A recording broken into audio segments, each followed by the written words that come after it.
au cœur d'un réacteur comme si vous y étiez.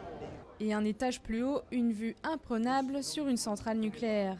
Ici, la compagnie d'électricité Chubu fait sa promotion auprès des visiteurs qui profitent de la vue ou repartent avec une photo souvenir. Mais à 120 km de là, à Nagoya, où siège la compagnie, c'est précisément contre ces réacteurs qu'on manifeste. Je crois que nous avons le droit de dire que nous ne voulons pas être irradiés du tout. Des cendres mortelles vont retomber. Arrêtez la centrale d'Amaoka. J'aimerais réveiller les consciences de chacun.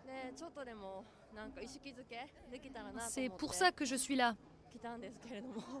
Certains militent depuis des dizaines d'années. Yoshika Shiratori et Osamu Yamamoto sont des septuagénaires qui ont vu naître bien malgré eux la centrale d'Amaoka. La zone est fortement sismique, elle est située juste au-dessus d'une faille active. Pour rassurer, la centrale présente des normes très strictes, mais les militants ne sont pas convaincus. Ils mettent l'accent sur l'importance de l'électricité. Du coup, je ne suis pas écouté quand je dis que c'est dangereux. On préfère croire à ce mythe de la sécurité.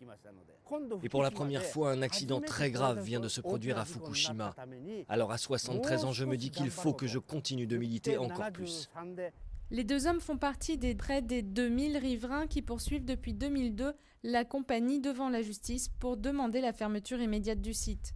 Loin de se décourager, ils surveillent de près l'évolution de la centrale qui prévoit la construction d'un 6e réacteur d'ici quelques années. Mais ce qui les inquiète, c'est la digue supposée protéger la centrale en cas de tsunami. La compagnie d'électricité Chubu nous dit que tout a été prévu pour un tsunami de 10 mètres. Mais si un tsunami arrive vraiment, comme c'est une colline de sable, tout partira avec les vagues. Les derniers événements à Fukushima ont ébranlé la confiance des Japonais dans leur centrale. Un début de victoire pour les militants qui espèrent une prise de conscience dans ce pays aux 55 réacteurs, un vrai terrain miné pour cet archipel de tous les dangers.